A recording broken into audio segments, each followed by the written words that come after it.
Right, hopefully we're live. Bismillah. Ladies and gentlemen, welcome to season 4 of Bedo's Media. That's right. We're back after much demand, a lot of demand. I'll blow my own trumpet. Why not? Why not? Someone else is going to blow it. after exactly a year, really. So yeah, this is the platform where we talk about what you don't want to be talked about, but you're thinking it. So welcome back. And today's topic is going to be something along the lines of what we usually discuss. So our usual catchphrase is business, banter, and beyond. So sometimes we talk about business, sometimes we talk or we have a bit of banter, and sometimes we actually go beyond, way beyond. Way beyond. I don't know whether today is going to be just banter or beyond, but we'll be talking about the king and I straight after this.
We made it.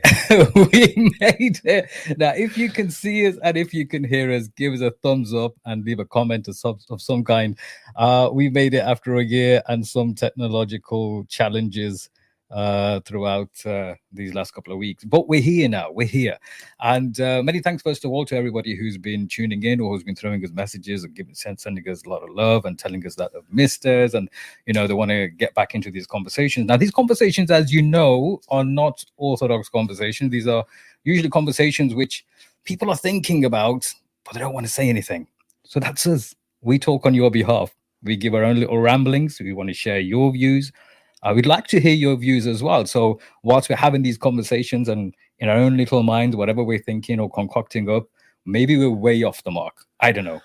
Maybe we're way off the mark. Maybe we don't even know what we're talking about. But that's a part of the learning journey. Hopefully, with a vast amount of connections, the vast amount of connections that we have, and the number of people who always log in, they talk to us, they share their views. Make sure you do that. Make sure you put a comment in to tell us what you're thinking. So today's topic, without further ado, oh, by the way, that's me again, Majid Waris, one of your hosts, and the other one is Mr. Controversial Ali. He says controversial, but we all know he's controversial. Him and his views are controversial. Sometimes. Come on, just not sometimes. You know, it's not just sometimes. You know what? I've got to get used to some of this new setup because we have some really awesome sounds that come through here. There we go. Somebody says something clever. Anyway, today's topic is titled The King and I.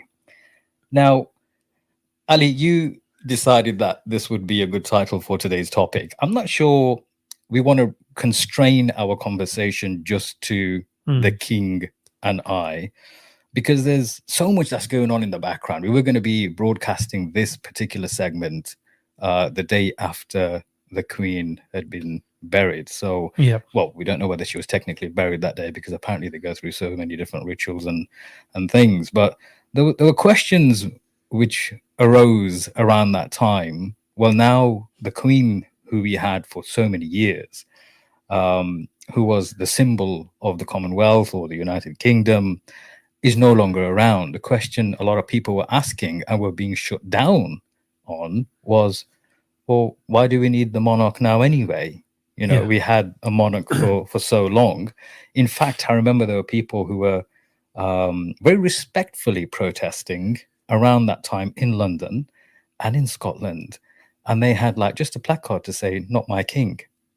Oh, at the time of the time of the okay. Yeah. So there were people who weren't. I don't know whether you could exactly call them anti-monarchy, but they just questioned the whole thing surrounding the purpose of having a monarchy and who to have in that place. Did you come across that there was a barrister as well in London who was on the news, who was sharing his story about why, he was politely asked to move on. Okay, no, I didn't hear about that particular story, but I think the question is very valid. Why do we need a monarchy? And this is something that I've wondered for quite some time now. And if I'm honest, I think a lot of people are thinking the same thing. Throughout the UK, a lot of people don't quite understand why or what purpose that the royal family serve us or their people, their subjects, whatever. And I get that some people like the idea of a monarchy or having a queen or a king or, the royals and the princes and the princesses, but it's a very valid question. I personally, call it controversial, call it whatever, I don't think they're needed. Yeah, it's an interesting one because I'm surprisingly of the same opinion, because we differ a lot on a lot of things. But I can, if I'm having a conversation, because I have had conversations with people from different generations on this particular topic. My contentions, because you've got to have contentions, you have to have reasons why you don't think there's a need for a monarchy, and you have to have reasons why you do think there's a need for a monarchy. So on both sides of the camp, there's got to be some kind of reasons, right? Doesn't the emphasis more fall on the reasons why you do think you need a monarchy? Yeah. It's not. I mean, I know you say you've got to have reasons for both, but I don't know if I'm not comparing them to a purchase, but I'm just saying if I was to be making a purchase or thinking of, or I don't know, buying into a service or anything, I would need a good reason to do it. I would good reason to buy it, good reason to sort of partake in it. I don't need a good reason to not. Yeah. You understand? Yeah. And I think we're at that point now as a people, as a nation, where we need to know what purpose they serve and how they serve us. Because, I mean, traditionally speaking, well, they get paid for the service. Over £100 million a year. I was reading, if you go, there's a Royals website, right? Okay. The Royals, I think, something to do with the Royals itself, right? And on there, they publish their finances and what the funds were and all sorts of stuff. And I was reading another article just yesterday where it said that this last financial year, 2020 to 2021, the Royals, and I don't know who they actually incorporated in that. I think it's the main family, which the Queen and her elected members who carry out duties on her behalf would include. It was over £100 million. I mean, sometimes a trip would cost around £250,000. A trip. I think that was Prince William and his wife Kate. They went to some other country, and that trip alone cost £250,000. So when you put things into context, yes, there's a financial element, right? That the royals, having royals in a monarchy in place, there's a cost associated with that. Now, some people have argued there are benefits as well. Some are more emotional benefits than there are anything else. There's some people who don't know any different to having some kind of a monarchy. Some would argue that, okay, when you've got a monarchy, at least you've got someone above the parliamentarians or the parliament or whatever.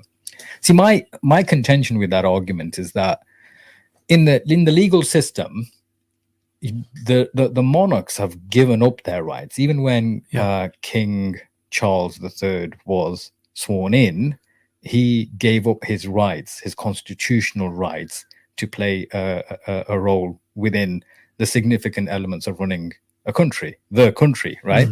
So, for example, when there was this, whenever we have some of these issues, like we have the war in Iraq, for example, right? Or we have, as a country, we decide to have military intervention somewhere. The queen or the monarch, the reigning monarch, they at the role where they pass a bill or a law. Yeah, they'd sign something off. Yeah. Yeah, I mean, if you think about, I don't know if you watched any clips of when King Charles was sworn in, and he swore to protect, or the Protestant Church or the religion of Christianity, and the Church of Scotland or Edinburgh, whichever one it was. A lot of the laws which have been passed, or not a lot, well, some of the laws which have been passed, even if they disagreed with them, they would sign them off. So a bill gets passed through the House of Commons, then it goes through to the House of Lords. They debate it as well, and if they want to change any wordings, it goes back to the Commons. Otherwise, if they pass it, then it goes for royal assent, and then that's when you get the signature from the monarch to say, yeah, it's legally enforced now, right? So even if, let's just say, certain laws which may contradict their own faith and beliefs, like, I don't know, homosexuality, for example, it contradicts Christian, Orthodox Christian beliefs, yeah?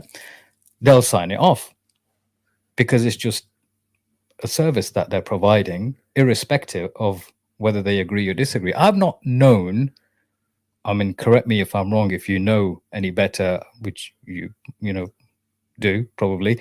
I don't know of any law which the monarch has declined to sign off.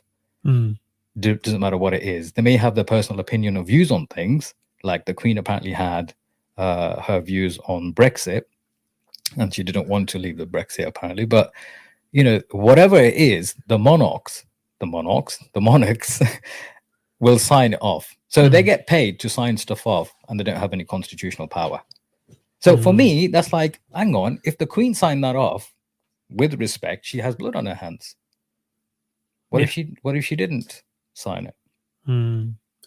This is the thing, though. I mean,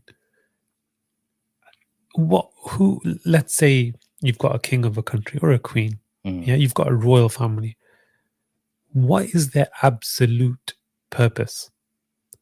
When they would have been established at some point, go back 100 years, 200 years, 500 years, whatever, in history, in summary, in short, they're there to serve the people. Yeah. Yeah. Yeah. That's how I understand. I suppose, but if you don't go through, like, a microscopic lens, and if you're just looking at a wide angle lens to see what's their purpose, what are they there for, then you'd say very, very basically. I mean, we're over summarizing, but simply speaking, they're there to serve the people who are their people. Yeah. Because if the king can own all of the land, which he does. Yeah, in theory, they own England. They own England. We don't even own our houses. Even if you owned property, so you're leasing for 999 years or something like that, isn't it? Yeah. So if England goes to war, which they don't go to war as much as they go to sort of, invade and conquer and colonize and all of that stuff, but they go and loot other countries. Yeah. It's the soldiers that go. They're the ones on the front lines. They're the one dying. They're the one physically, carrying out the robbery and the theft and everything. And they bring it back. Who owns it? Whose wealth is it? It's not distributed. It's then said, this belongs to the royal family. The Kohinoor is all but one example. Yeah. In fact, I saw an image somewhere where everything, like on that crown, there were certain different things which they were pointing at different countries where they were taken from. Stolen from. It is stolen, isn't it? Yeah. So surely the role of the king or the queen or the royals is to then distribute that wealth to their people, to the point where there's nobody left hungry or homeless or in such a state. That's not the case. Perhaps it was once upon a time. It's not now. It hasn't been for a very long time. As far as I can remember, and the listeners, the viewers, they may argue as far as back as they can also remember. Mm.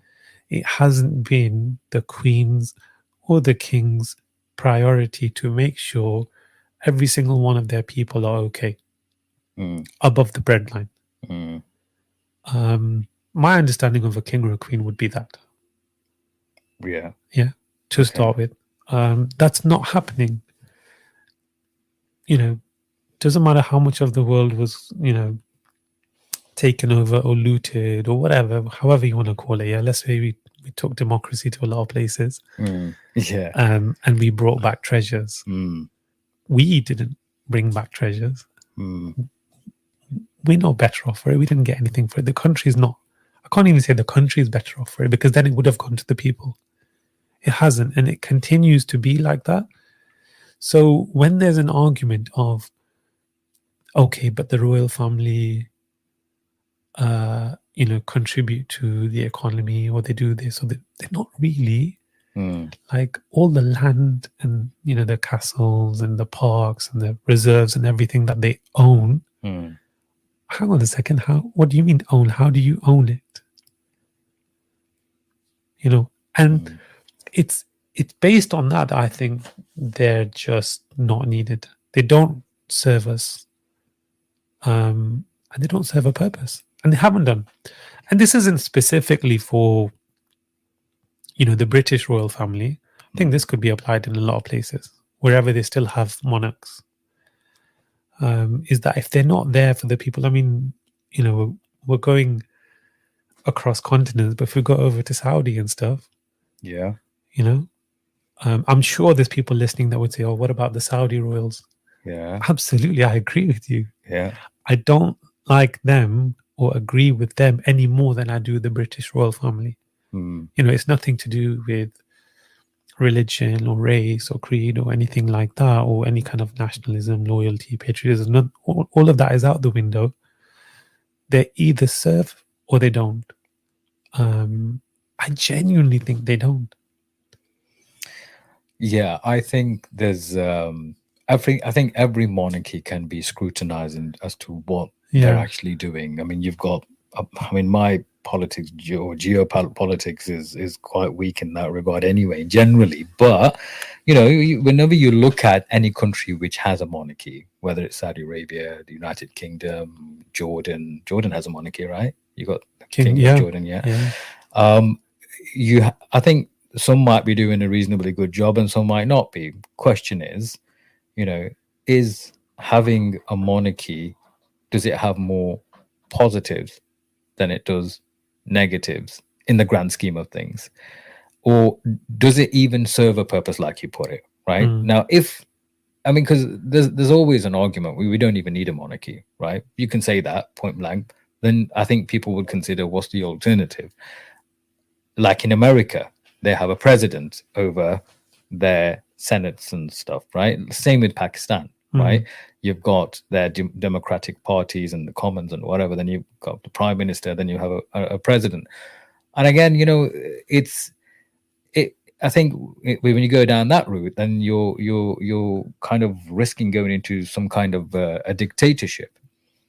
So I think even democracy itself, the model of democracy, is questionable. I was having this conversation with a good friend of mine.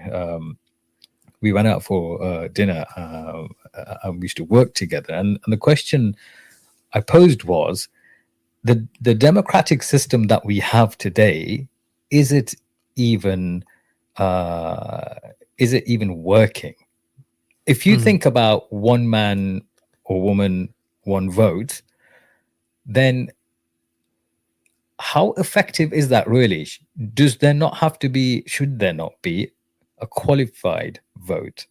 Like if certain people have certain a certain level of aptitude or qualifications or experience or whatever, like I think in the Islamic system, like the Sharia, they have the voting in terms of who is going to lead depends on your qualifications and understanding of the whole system of that kind of leadership.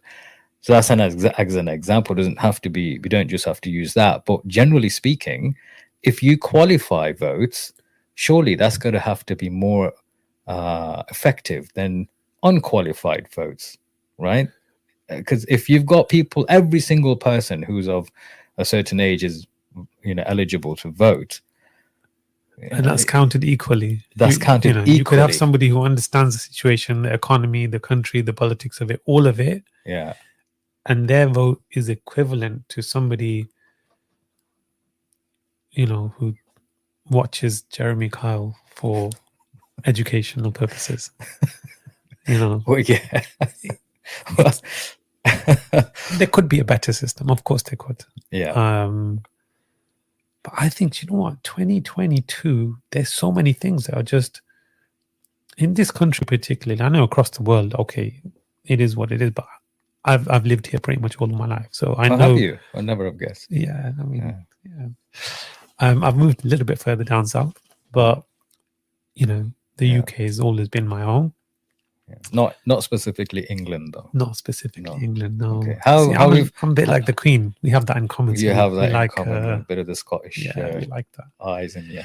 But there's just so many things that just don't seem to work or don't seem to fit, and are we kind of being held back because of nostalgia, or just this is it. I was talking to this elderly gentleman who comes and picks his grandson up from school on the school run, and we have discussions on all sorts of weird and wonderful things. And one of the things we were talking about was just this. And he said, look, I'm not a monarchist, but I think it's great having someone like that there for consistency and all that kind of stuff. Someone there, and I see where it's coming from. But I didn't quite buy it because, Bro, what's consistency? If that's the case, you can have a negative consistency. Yeah, get a DVD set. Do you know what I mean? Put a picture on your wall, like get a mantelpiece, like normal people. Yeah. But to pay hundreds of millions to have this firm in place. Well, that's what it is, isn't it? It's a firm which is being funded to represent the crown and carry out, what would you call them? Could you even call them diplomatic duties? To represent. I could call them a whole bunch of things. But yeah, I mean, it's a tricky one because, well, it's not a tricky one. I know what my views are, and we know what your views are, and I find it difficult to justify paying a family £100 million a year when we have families living under the breadline. Children going to school without breakfast and a proper meal. When we have families who are needing financial support, but they have to jump through so many loopholes to even be seen and recognized as somebody who is, in inverted commas, needy of certain finances. So yeah, I mean, look, even when the Queen passed away, most people were like a lot of people I saw who were getting really emotional and stuff. And they shut down anybody who was wanting to criticize the monarchy. You see, I think the people who were criticizing were criticizing the monarchy as a political figure and not her personally and her personal standing. Because if you think about it, all these people who were getting emotional, how many of them do you think actually knew her? Yeah. As a person? Right, a very tiny, minuscule number of people will have known her. You could say none. It could be argued none. Yeah, in comparison, or comparatively speaking, little to nobody. Yeah. If anybody did know her, they knew her as the public figure, not her personally. Yeah, you got glimpses of her personal life, her on what she was like as a personality to a certain degree. But they are brought up in a way that they have to show themselves up in a certain way. They have to show themselves in a certain way. They have to dress in a certain way. They have to talk in a certain way, eat in a certain way, greet in a certain way, and all sorts of stuff, right? So the people who actually knew her, of little to, very, very little number of handful of people, most people around the country, somebody was saying, oh, I'm feeling so sad and stressed out. And I said, but why are you feeling stressed out? Well, the Queen's passed away. I go, with respect, did you know her? How are you related? So it was a case of, well, I respect her as another fellow human being who's lost a life. She's Yeah. left a family behind. Absolutely, Her yeah. children are going to grieve. Her grandchildren are going to grieve. Her relatives are going to grieve. Yeah, we understand that, but from a personal attachment, I think it's like you said earlier. It's the nostalgia, isn't it? Having that same person on your stamps, on your notes, on your coins, and the same face there. There's going to be that bit of a connection, but no one's ever questioned the existence of that institution or firm. Whether well, when I say nobody, I say a very limited number of people actually question it. And so people think about it, but they won't talk about it. Again, that's what we're here to do at Beardos Media. We do that for you. We get ourselves into trouble for you, but we question things and we voice people's thoughts, which they don't want to talk about in public because they're fear of social persecution of some kind. But yeah, so those people who were criticizing her were being shut down. Oh, shut up! Have some respect. The Queen's died, and she's died. Well, I think most people who are talking or criticizing, I think now is the time to talk, because you're criticizing somebody who you knew as a political figure, not personally. No one's talking about her choice in clothes. No one's talking about her choice in hairstyles or whatever.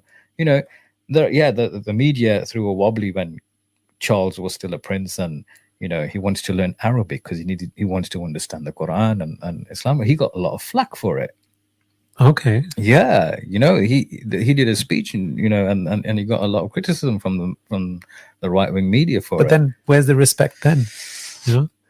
Respect for who? So you can't criticize the. Yeah. Do you know what I mean?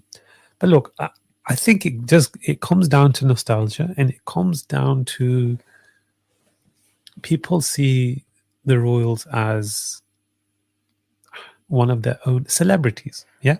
They are celebrities, aren't they? And that's what it is that if you've grown up watching a certain celebrity and you've kind of known of them, or you see them on, is it Christmas Day? She used to come on TV and do her thing. Do a speech, And, whenever there was an event, or you have things like jubilees and, all of this stuff, it becomes a part of your life. Well, yeah, and people look forward to that, sit in front of the TV, watch what she's got to say.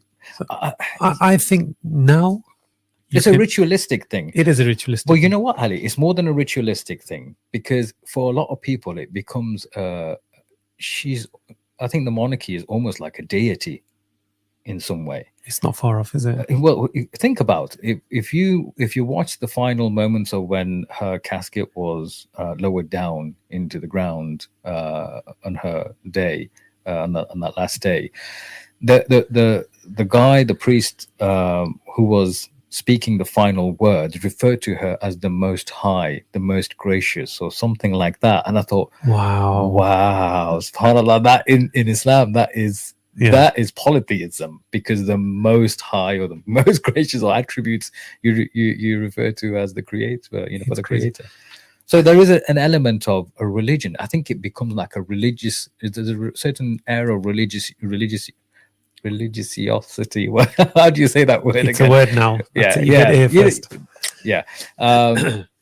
And yeah, you have people talking about her like she is or she was. Don't know disrespect to her as an individual, as a human being, but let's call it what it is. When people revere other human beings like that, then you've got to think about, hang on, where is this actually going? And then people lack the critical thinking. They let emotions override, what they're actually thinking, and then they get emotionally involved. And the amount of coverage, yes, I get it, she's the Queen, and there are people who are already going through mental health issues, right? And they don't want to see, stuff like that constantly. They might be going through their own grief, but that one individual's grief, or the grief relating to that one individual's parting, overtook the whole world or the whole nation's grief. That I find an imbalance with. If you have a ruler, which they're rulers, aren't they? Well, no, do you know what I mean? Symbolic. Yeah, symbolic. But when you have a ruler of any people, and this person sleeps on silk sheets on a solid gold bed and, has their banana peeled for them and absolutely everything. Mm. And there's a palace and there's gardens and there's just every lavish luxury you can think of. Mm. And then outside the gates of that palace is somebody starving Mm. in the cold, Mm. unable to shelter, unable to feed themselves or their children. Something is wrong. Yeah. Something is seriously, seriously wrong. Yeah. That a ruler of a people can detach themselves from that reality. But this is what I'm saying. They have, the monarch have given up their rights as rulers. They're there only symbolically.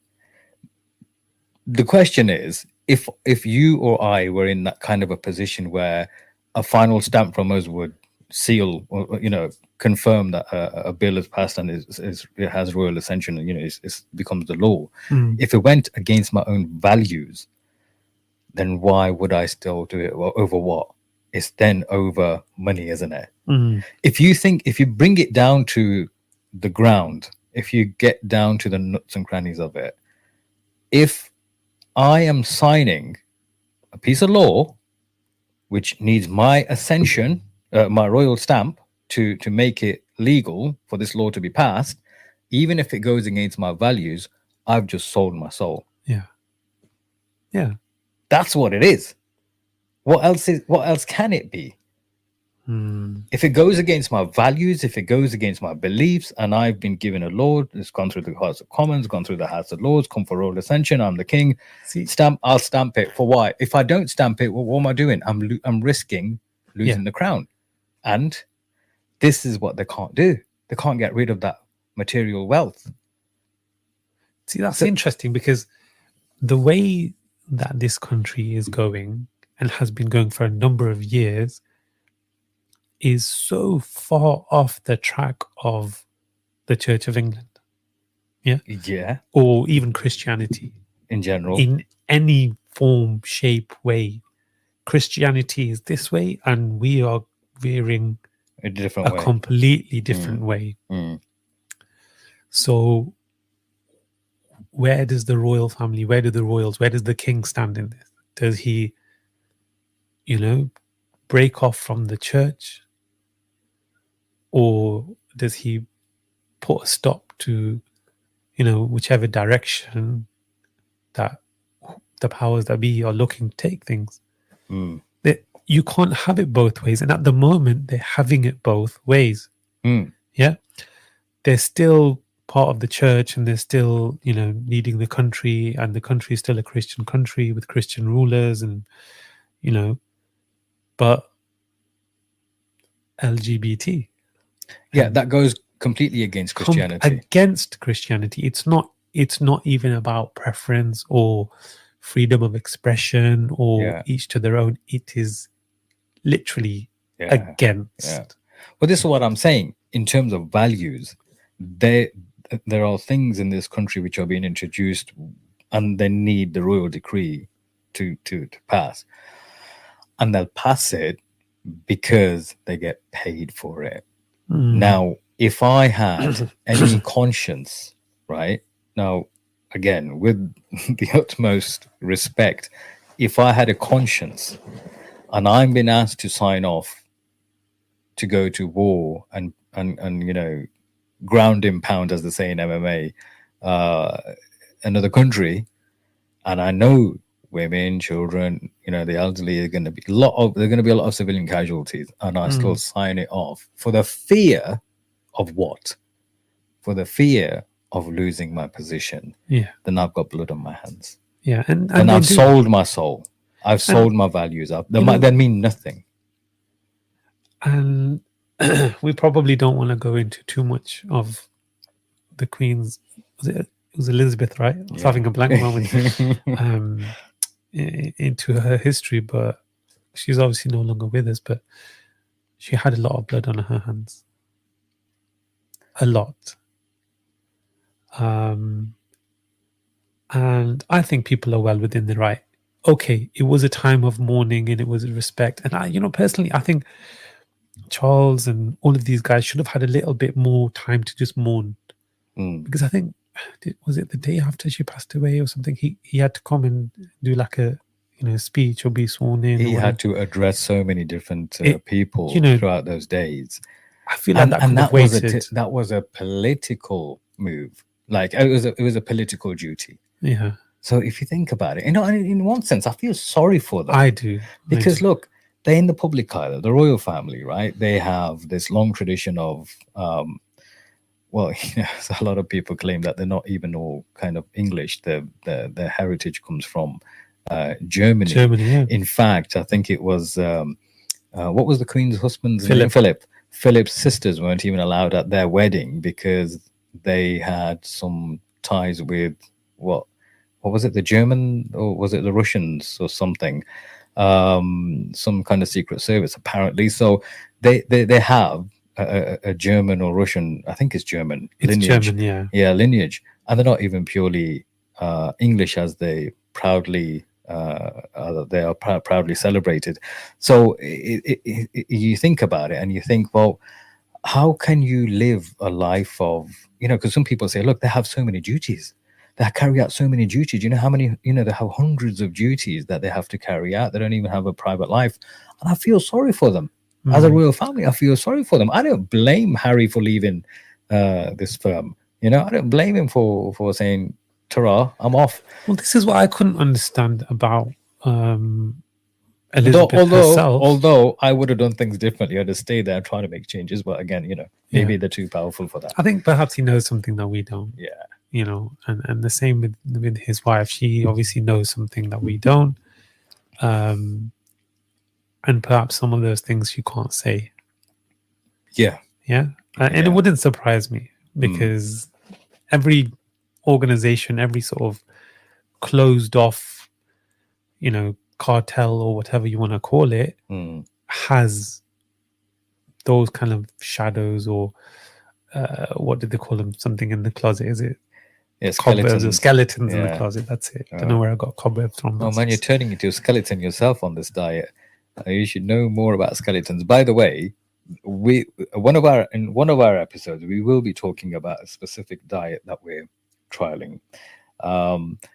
Just to give you have you weighed yourself? I was supposed to today. I haven't. How much do you know? Do you know of that you've lost? Okay, so since I've been on it, quite comfortably, I'll be honest with you, easily 12, 13 kilos.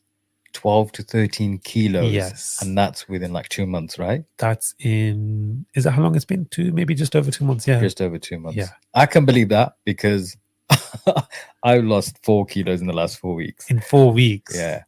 I'm averaging a kilo a week at the moment. Which is great going, isn't it? And we call it a diet, but I don't think it's a diet. Yeah. But we're not going to tell you much about it, because it's something we're going to discuss in one of our future podcast episodes, inshallah. So if you want to know more about that, make sure you stay tuned and subscribe. So sorry, we were talking about skeletons in the closet. Skeletons in the closet, but my mind just went to, because we haven't done this for a year. Yeah, we've been away from Barbados, and we've not. In that 1 year, the world has changed so much that we're not even going to be able to cover in this one podcast. And you know what? We're not going to try it. We're going to do it over the coming podcasts. But where was I? Completely gone blank. We were talking about skeletons in the closet. Skeletons in the closet. Trying to stay inside a firm and make changes, very difficult. Very difficult. Talking about skeletons in the closet, forget skeletons. Some things are out in the open, they're in public, aren't they? Right? Let me just. I screenshotted this from a newspaper where, what was? Sorry, I asked you this. Was it Philip? Yes. Yeah, he was such one of those kind of bit of Jack the Lad, really, wasn't he? He was a bit more than Jack the Lad. The way he spoke, he didn't give a crap about. Wait, 1 second. Which one is it? There's actually a. He's a bit of a. You can't say that now. He's not here. No. I'm not. I'm just joking. I just needed to play those sound pads just to give him a try. But you know what? He was a character. I'll tell you why I screenshotted this. Some of the things that he said in public, right? So, he said something like British women can't cook. During the 1981 recession, he said everybody was saying we must have more leisure. Now they are complaining they are unemployed. Right? He went to Kenya after accepting a small gift from a local woman. He said to her, you are a woman, aren't you?" Wow. Right? Check this out. So he was talking to a group of British students during a royal visit to China, and he says, "If you stay here much longer, you'll all be slitty-eyed." Right? This is the kind Philip, come on. No, seriously.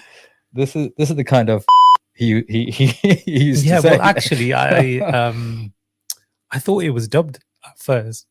I think he'd gone to one of these African sort of tribal regions, and he was addressing some of the locals, and he just looked at them and said, "Do you guys still throw spears at each other?" Yeah, actually, it's here. Yeah, so he questioned an Aboriginal Australian during a visit, and he said, "Still throwing spears?" Yeah. He went to Edinburgh, right? But I think he's one of the people they had to really protect and censor a lot. He went to Edinburgh, right? And referring to an old-fashioned fuse box in a factory, he says, "It looks as if it was put in by an Indian." Right? So this is the kind of stuff. Yeah, probably was. This is the kind of stuff he says in public. And you can argue, oh, he wears his heart on his sleeve and he's off the cuff all the time. People laugh about it, right? To cover it. Imagine anybody else saying something like that, right? Do you know what it is? He wasn't born like that. Yeah, he wasn't just, a klutz or whatever you want to call it. He grew up with that kind of culture. Yeah. We can pretend that the royal family is not racist. But the truth is they were super racist. Yeah. And the UK as a whole has gone through a lot of changes because he's so disconnected from whatever is going on and the world in general. He's just not got with the times. And he hasn't changed and adapted, and things are still changing. Well, he's gone now. You're still referring to him as if he's still here. Oh, okay. He's not. As far as I know, I don't know. He can't change and adapt now. Yeah, no. But that's what it is. He was brought up, with a lot of racism and all this kind of stuff and superiority, and it just kind of stuck with him a lot longer than perhaps somebody who was more connected, with the people and stuff. And this is the problem, is that there's a big disconnect. If they were slightly better off than the average person or the lowest of low people in their nation, you'd be like, still not right. Like they should, make sure that everybody's got a chadar or a blanket or a soup or something. And then, but they weren't even that. It's just, parallel universes. It's ridiculous, the gap between them and the average or the working class or, the unemployed or the elderly. There's people, the Queen's age or around about her age who can't afford to heat their homes today. Yeah. And they're having to make that difficult choice between, well, do we switch the heater on, or do we buy something to eat, or do we eat? Yeah. They don't matter. They're subjects. Yeah. Out of respect, they should stay quiet and out of the way. And see, this is the dichotomy of beliefs, which I think really needs to be knuckled down on, because you've got on one hand a symbolism which is of royalty, and on the other hand subjects which onto which they actually don't really have any control, right? So if you're going to take control away from a monarchy in exchange for lots of money to go and fulfill duties, again, this is why I feel sorry for them, because they don't really have a private life of their own. No, and I was a bit surprised that the Queen never actually retired. I don't know what the official definition for it is, but she never sort of, like her mom gave up her duties at a fairly reasonable age, right? And passed it on to Elizabeth. No, it was her dad who died, and then Elizabeth took over. Was it? Yeah. Okay. Is that what happened? Yeah. Okay. So her Taya, The Queen Mother, her dad's brother, yeah, her dad's brother was the king. right. And then he wanted to marry somebody who had already been divorced, which wasn't allowed in the according to the church. Okay. So he gave up the throne to go and live a life of his own. Then her dad ended up getting becoming the king, right. and then her dad died. She so easily may not have even been the queen had her uncle continued and stayed on the throne. But she never gave it up. She never relinquished, the throne and stuff, and said, "Okay, Charles, here you go. I'm old now, but you take over." I think he's in his 70s. Can they do that though? Yeah, I think so. I don't know. I don't know. Well, let's just say in theory that they could.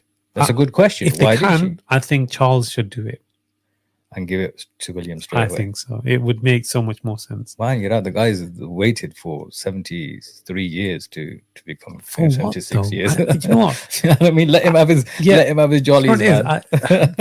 Let him get his head printed on the notes and the stamps and everything. Apparently that's going to cost billions of pounds. Just because, even the smallest of things, like you've got stamps, you've got coins, you've got notes. In the next 2 years, you've got even passports have to be changed because it says Her Royal Highness, and they have to change the letter boxes, the red letter boxes, all sorts of things. The stamps that they've got to change. It's absolutely needless. Well, this is what I'm saying. £100 million is one thing as an expense a year, but then you've got to spend billions and billions of pounds to make the changes for the new. Oh yeah, it's a one-off. What the hell, man? Is it though? Because it's he's in his 70s, late 70s. Yeah, exactly. There's no need. The economy is such. The average person is such. So you know what? Even people who don't think of themselves as on the breadline are struggling. You could have a perfectly reasonable job. You could be a teacher. Yeah. Or in education or whatever, in a respectable 9-to-5 job. Yeah. You are struggling to make ends meet. Yeah. Yeah. Most people to then spend millions, which may even go into billions into rebranding, because that's all it is. Yes, exactly what you know what I mean? It's you're rebranding. The firm is just rebranding. Yeah. For something that may last a year or 2 or 5 or 10. Because what is he, 77? 76. Yeah. Let's say he does live to 100. If he doesn't, it's 20 years at best. And then again, billions. Yeah. Why? Who needs it? Well, apparently we do. So yeah, it's an overall, it's a good question because again, like you, we don't always agree on stuff. There's something I do agree with. I think there's something that people were talking about. People were being questioned upon. People were being shut down on questioning having a monarchy, like they'd committed blasphemy, right? Or committed a crime. And this is why I say having a monarchy is almost like it's a religion of its own. They're revered and almost like worshipped to some degree by some people, and I just can't understand it personally. I just don't understand it. I mean, I could be way off the mark here, but personally, I don't think we need a monarchy. I think there could be other mechanisms. Be a bit innovative about what kind of mechanisms you put into place to make the parliament or hold the parliament to account, or the prime minister to account, not a president. Maybe think of something else. Maybe a committee of people from different backgrounds and qualifications. I don't know. If you want to be innovative and pride yourself ourselves on innovation, let's do that. Yeah. But it wouldn't cost as much as funding a monarchy. I think accountability went out the window long ago. When do you think that actually happened? Before me. Way before me. I've never seen any kind of accountability. But You're right. I think now, okay, out of respect, let them mourn and everything. That's fine. Maybe don't bring it up on the day of the funeral or the procession or whatever the situations they had going on. You said there was, placards and stuff. But then when do you? Because that's when the subject is being spoke about. That's when the topic is hot. That's when you're going to get the attention and get that awareness. But yeah, I think just knock it on its head. I think everything that this country has done and achieved and inherited should be distributed amongst those that need it the most. Yeah. Means tested, yeah. Means tested. And if you want to serve the country, then you can do so at the minimum wage. Yeah, well, it depends on what their duties are. If their duties hold any weight or if it's of any significance, then the salary would reflect the duties. That's what I would say. That goes with any job. Yeah, but the point being is when you're serving a people, you have to be of service to them. It's just basic math, but yeah, of course, you can't be living in palaces. Yeah, when it's your job to make sure no child goes hungry. Yeah. Do you see what I mean? Yeah. Because look, we could take democracy somewhere new tomorrow. Not that there's many places left, but we could find another country with oil or gas or resources or gold or diamonds or whatever that we need. Yeah. Yeah. And want to go visit them.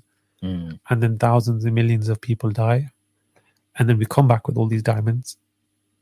And who do they belong to? Like, are the widows getting them? Are the orphans getting them? This is the problem, isn't it? Well, this is it. You see, even through history, the history that we're taught in schools is heavily distorted, and there's a veil across the brutal realities of our British history and colonial past. And if people were educated, with facts rather than biased or distorted views of our historical background, then they would understand. Hang on, we are where we are now, not through sheer hard work, honesty, integrity, morality, and ethical, all that kind of good stuff, but because we went around pillaging other countries, took over, got their natural resources or any resources, and left them with crumbs. And we basically, that's literally what we did. The PR is fantastic. It's amazing. Of any firm, our PR is fantastic. Any firm to exist in the world right now, the royal family have fantastic PR because there's no way you can look at their past. Yeah. The blood on their hands, the pillaging, everything else, and think, that's my queen, that's my king. They represent me and whatever. Like, they're the only ones that can say, but that was yesterday. And that was before we changed now. Yeah. Can you imagine any other, whether it's a royal or a dictator or anybody, Hitler? Yeah. Can you imagine Hitler, having obviously lived out whatever he did, and then said, "No, that was a different time." At that time, that's how we used to do things. I'm not like that anymore. And then forward on the reign to his children, who have been brought up and grown, and have all those same values and ethics and everything infused in them, and then they just they adapt on the outside a little bit to what they want the world to see. But the reality is, it is what it is, isn't it? Megan can probably tell us a little bit more about that. I'm not saying she will. They did an interview with Oprah Winfrey, didn't they? I've never seen it. I haven't seen it either. Apparently, from what I know, I think she hinted. Yeah, she didn't really say. Well, there was apparently some racism that went on, and I don't know what else went on. But these are the glimpses that I caught up through, main headlines from somewhere or another. I didn't actually catch up on the interview or what was said. But there are like people like Megan who will have had an insight, like a deep insight as to how they live, and they chose to leave. I guess it would be a bit ridiculous for Kate and William to choose to do the same thing when they're next in line for the throne. But yeah, then there are questions surrounding the behavior of the monarchs when Diana died or got killed, and whatever happened after, during that time. It's all a lot of, what it's like they're just celebrities now, and I don't see the value of paying a family 100 million pounds a year, when that could be used towards relaxing or helping people going through austerity. It's more than that, We though. got that's just a year's expense. It's But then there's the Yeah. there's the billions of pounds which are going to go through the This is it. rebranding for having King Charles in place now, and everything ongoing. And more than that, also is the wealth that they hoard that Yeah. people need today. Yes. That could save lives right now as we speak. Mm. Somebody, is deteriorating and fast. There's so many people out there. Yeah. They're sitting on this wealth. Yeah. For who and Yeah. for what? Yeah. And that's when you can appreciate or at least understand or sympathize with somebody that says, not my king. Not my king. And on that note, I think we will call it an evening, because we have been live for an hour, and we could, as always, there's no stopping these conversations, is there? What was the next topic, Ali? Do you remember what it was? We have actually this year put together, well, this season we've put together the topics beforehand, so we will share them with you as time goes on. But keep tuned. This is our very first episode of season 4. And just as we mentioned at the beginning, this is the platform where we talk about what people think about, but sometimes they just don't want to say it. So we'll get into trouble for you. We'll have a chat about business. We'll have a lot of banter. And sometimes we go beyond and way beyond. But for now, this was the first episode of season 4. I hope thanks for those of you who have been commenting and liking and sharing and watching throughout. And inshallah, we'll see you this time next week on Tuesday. Over and out.